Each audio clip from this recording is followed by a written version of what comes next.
Hello students, 10वीं गणित में हमारा 5 अध्याय में 5.3 का प्रश्न नंबर 8 तक कंप्लीट हो गया था। अब देखते हैं हम इसका प्रश्न नंबर 9। प्रश्न नंबर 9 में क्या लिखा है? किसी समांतर श्रेणी के 7 पदों का योग, ध्यान रखना 7वां पद नहीं है, 7 पदों का योग है। 7 पदों का योग 49 है और 17 पदों का योग 290 है। तो इसके प्रथम इन पदों का योग ज्ञात कीजिए। देखो, सबसे पहले आपको दिया है 7 पदों का योग 49, मतलब S7 कितना देगा? 49। अब यहाँ पे हम सूत्र लगाएंगे एस एन वाला। तो एस एन वाला सूत्र क्या होता है आपका?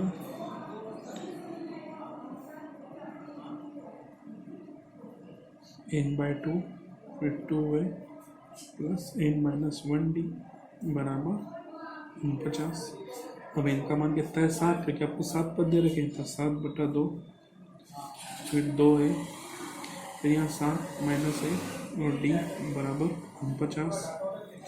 अब ये 7 गुणा में तो बटे में आ जाएगा और 2 गुणा में, 2 बटे में तो गुणा में चल जाएगा। तो ये हो जाएगा 2a, 7 में से 1 गया तो 6 और ये हो जाएगा 49, 2 गुणित 7। ठीक, तो ये हो जाएगा 7 ही 7 आपको 49। यहाँ तक 2 का मान निकाल दो तो कितना बचा? a और 2 के बड़े में 6 कितनी बार आता है? 3 बार। ये तो बचा आपके पास 7 गुणित 2। अभी 2 से तो आपका कट जाएगा, तो बचा आपके पास a प्लस 3d बराबर 7। ये बन गया आपके समीकरण नंबर 1। उसके बाद आपको दिया है 17 पदों का योग 290 है। तो यहाँ पे लिखेंगे आप a17, ये योग कितना दे रहा है आपको? 290। तो वापस सूत्र एस एन वाला लगेगा, क्या होता है? n/2 फिर 2a प्लस n-1d बराबर 290। अब a17 का देखा तो इनका मान कितना है? 17।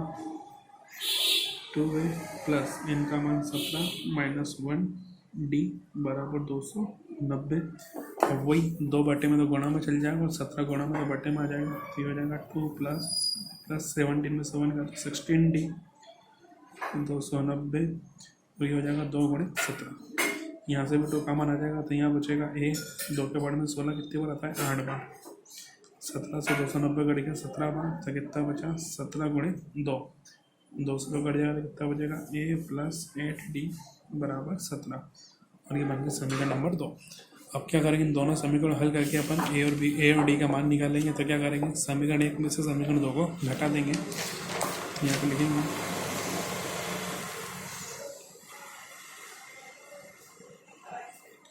समीकरण 1 में से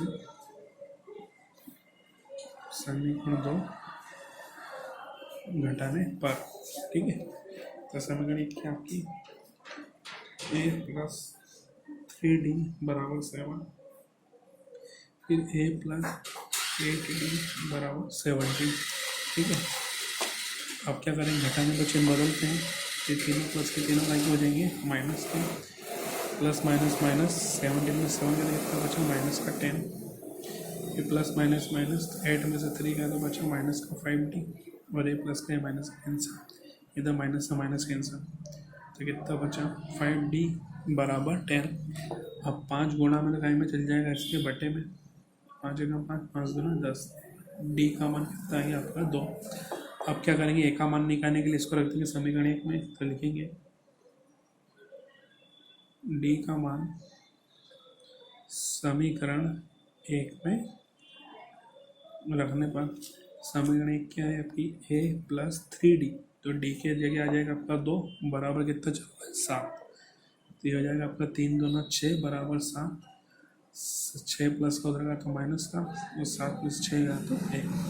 ठीक, ये और डी का मान आ गए।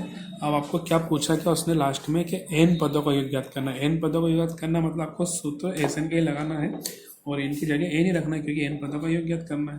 तो यहाँ पे लिखेंगे हम अब एस एन बराबर n/2 2a प्लस n-1d। तो ये आपका एस एन की जगह n ही रहेगा। 2 गुणित a का मान आ गया 1, फिर n की जगह n रहेगा और d का मान आ गया आपका 2। 2 एकम 2 प्लस n माइनस वन गुणित 2। अब क्या करेंगे, यहाँ से हम 2 को कॉमन निकाल लेंगे, ये आपका 2 कॉमन आ गया, तो यहाँ कितना बचा 1 प्लस यहाँ पे बचा n माइनस वन, 2 से 2 कट गया और प्लस 1 से माइनस 1 कट गया, तो कितना बचा, बाहर n और अंदर भी n, दोनों n का गुणा हो जाए तो कितना हो जाएगा, n की घात 2। तो आपका आंसर है क्या, n की घात 2।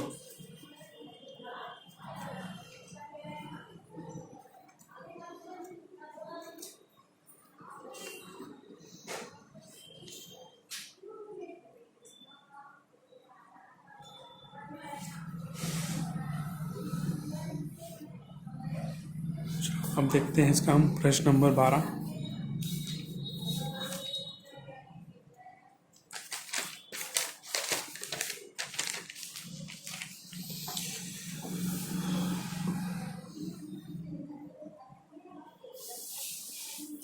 प्रश्न नंबर 12 में क्या लिखा है, ऐसे प्रथम 40 धन पूर्णांकों का योग ज्ञात कीजिए जो 6 से विभाज्य है। इसका मतलब ये कि 6 से विभाजित मतलब जिस संख्या में 6 का भाग पूरा चल जाए, तो 6 से विभाजित होने वाले कितने धन पूर्णांक, 40 धन पूर्णांक, मतलब 40 संख्या होना चाहिए, दोनों धनात्मक, 40 के 40 धनात्मक होना चाहिए, और उनका क्या करना, हमको योग ज्ञात करना है ना। लेकिन शर्त है कि कैसे विभाज्य होना चाहिए, 6 से। तो हम यहाँ पे 6 से सबसे पहले विभाजित कौन सी संख्या होती है, 6 ही होती है ना। 6 के बारे में 6 सबसे पहले आता है, तो यहाँ पे लिखेंगे 6 से विभाजित धन पूर्णांक, पहले हो जाएगी 6, उसके बाद हो जाएगी 12, क्योंकि 6 से भाग करना है हमको, तो 6 को जोड़ते जाना है। 6 में 6 जोड़ा तो 12 आ गया, 12 में 6 जोड़ेंगे 18 आ जाएगा, 18 में 6 जोड़ेंगे 24 आ जाएगा। ये आपसे चलता जाएगा ऐसे, और आपको कहाँ तक जाना है, कुल 40 पदों तक। तो यहाँ पे लिख देंगे 40 पदों तक, मतलब कुल 40 पद रहेंगे इसमें। अब यहाँ पे एक का मान आ गया आपका 6, फिर सार बनता है डी निकालें तो कैसे निकालेंगे, दूसरे पद में से पहले पद को माइनस कर देंगे, तो कितना आ जाएगा 6, कुल कितने पद है 40, तो इनका मान आ गया आपका 40। अब आपको क्या करना है, 40 पदों का योग ज्ञात करना है, मतलब एस 40 आपको ज्ञात करना है। तो यहाँ पे सूत्र लगाएंगे, एस योग का एस एन बराबर n बटा 2, फिर 2a plus n minus 1d, तो यहाँ पे आ जाएगा आपका 40, यहाँ पे भी आ जाएगा 40 बटे में 2 गुणित 1 का मान 6, फिर n का मान कितना आपका 40 माइनस 1, और d का मान कितना है 6। अब 2 से 40 में भाग दें तो कितना जाएगा 20, ये हो जाएगा 2 छंग 12, 40 में से गया तो 39 गुणित 6।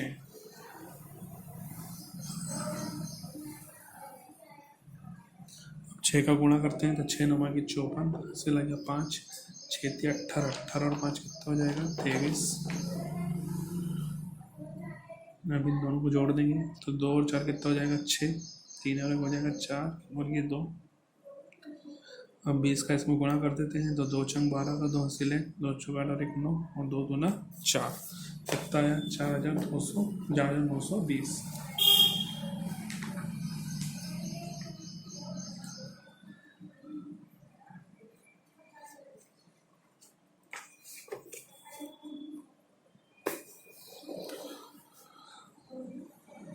अब इसका प्रश्न नंबर 13 आप करेंगे। क्या लिखा है उसमें, 8 के प्रथम 15 गुणज का योग ज्ञात करना, तो 8 से विभाजित आपको 15 संख्याओं का योग ज्ञात करना है, ठीक है।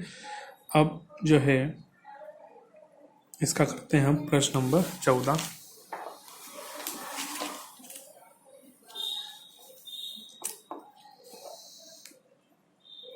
अब प्रश्न नंबर 14 में क्या लिखा है, 0 और 50 के बीच विषम संख्याओं का योग ज्ञात करना है। ध्यान से प्रश्न समझना, 0 से 50 के बीच में जितनी भी विषम संख्या आती है उनका क्या करना है, योग ज्ञात करना। मतलब 0 50 के बीच में ना तो 0 को लेना ना 50 को लेना, और यूँ भी नहीं ले सकते क्योंकि ये दोनों विषम संख्याएं नहीं है, ठीक। तो आपको 0 के बाद और 50 के पहले की विषम संख्या लेनी है। तो यहाँ पे लिखेंगे 0 से 50 के बीच विषम संख्या। तो 0 के बाद विषम संख्या क्या आती है, 1 3 5 7, ये चलती जाएंगी। अब आपको लास्ट में क्या 50, तो 50 आपको 50 के पहले लेनी है, क्योंकि 0 से 50 के बीच में तो जाना, तो 0 लेना 50 लेना। तो 50 के पहले विषम संख्या क्या आती है आपकी 49। ठीक, अब यहाँ पे आपका जो पहला पद है वो तो हो गया 1, सार बनता है डी निकालेंगे तो उसके बाद में से पहले पद को माइनस कर दे, कितना आ गया 2। और ये जो 49 है आपका अंतिम पद है, तो लास्ट टर्म में कितनी आ गई आपकी 49। ठीक है, अब आपको इनका योग ज्ञात करना है। तो योग ज्ञात करने के लिए पहले आपको पदों की संख्या निकालना पड़ेगी कि इसमें कुल कितने पद है, मतलब आपका 0 से 50 इसमें कुल कितनी विषम संख्याएं हैं। तो पहले आपको पदों की संख्या निकालनी पड़ेगी, फिर योग ज्ञात करेंगे। तो देखो एल का सूत्र लगाते हैं, क्योंकि पास अंतिम पद है अपना, एल बराबर A plus N minus 1d। L का मान हो गया 49, ए का मान 1, एन का मान ज्ञात करना है और डी का मान कितना है 2। अब एक प्लस का तरह के क्या हो जाएगा माइनस का, इधर चल रहा है n माइनस 1 गुणित 2, 49 में 48 और ये 2 गुणा में तो कहीं आ जाएगा बटे। अब 2 से 48 को घटाने में कितना आ जाएगा 24। तो 24 बराबर n माइनस 1, माइनस में इधर के क्या हो जाएगा प्लस का, तो n का मान कितना आ गया 25। ठीक, तो कुल कितनी विषम संख्या है 25। अब क्या करेंगे, इनका योग ज्ञात करेंगे। तो योग ज्ञात करने के लिए आप वो एसन का ये वाला सूत्र लगा सकते हैं, क्योंकि आपके पास क्या है एल का मान है, तो ये वाला सूत्र लगा देंगे तो इससे कैलकुलेशन थोड़ा छोटा हो जाएगा। तो कुल कितने पद है 25, तो यहाँ पे लिख 25, यहाँ पे भी आ जाएगा 25 बटे में 2, ए का मान 1 और एल का मान कितना है 49। 49 से कितना हो जाएगा 50, 2 से 50 को भाग देंगे तो कितना आएगा 25। एन बराबर 25 गुणे 25 कितना हो जाएगा ये 625। तो कुल पदों का योग कितना आ गया आपका 625।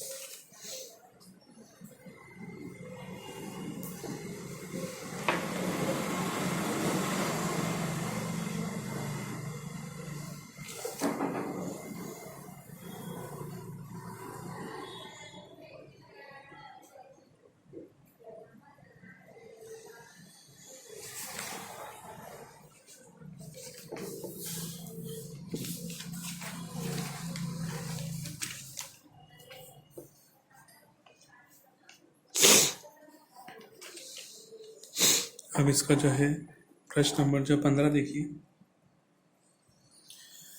प्रश्न नंबर 15 में क्या लिखा है, निर्माण कार्य से संबंधित किसी ठेके में एक निश्चित तिथि के बाद कार्य को विलंब से पूरा करने के लिए जुर्माना लगाने का प्रावधान इस प्रकार है कि पहले दिन के लिए 200 रुपये, दूसरे दिन के लिए 250 रुपये, तीसरे दिन के लिए 300 इत्यादि। अर्थात प्रत्येक उत्तरोत्तर दिन का जुर्माना अपने से ठीक पहले दिन के जुर्माने से 50 रुपये अधिक है।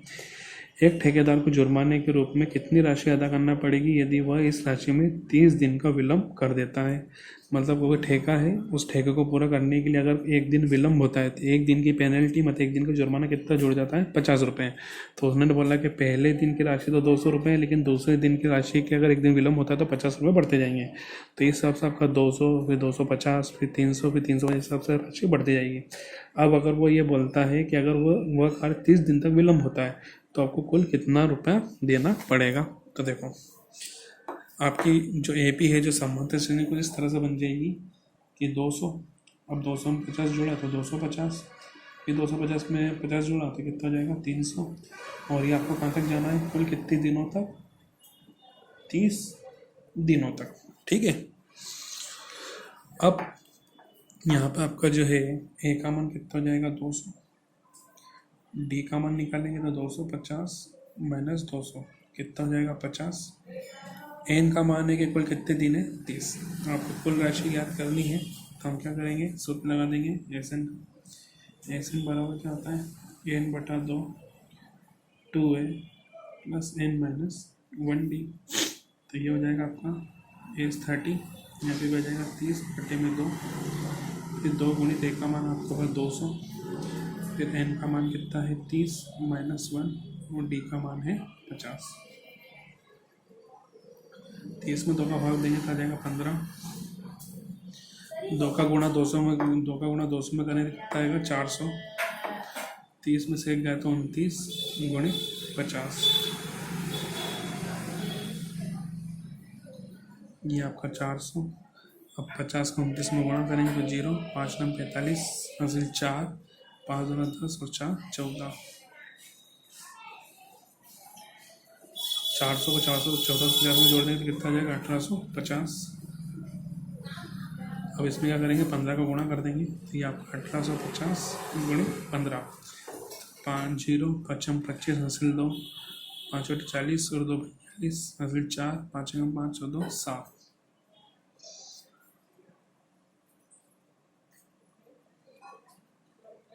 5 8 40 और 2 42 हासिल 4 5 5 और 4 9। अब एक का करेंगे तो 1850 आ जाएगा। हम इनको जोड़ देंगे 0 5 7 9 17 के साथ हासिल 1 2 कितना आ गया 27750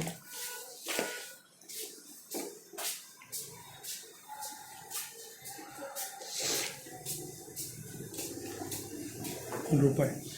तो उसको कुल कितनी राशि देना पड़ेगी 70,750 रुपये। ठीक, तो इसका आंसर क्लियर हो गया। अब इसका जो है प्रश्न नंबर 15 हमने कर लिया है। प्रश्न नंबर 16 और 17 ये आप खुद करेंगे, आपका होमवर्क रहेगा। ठीक है, थैंक यू।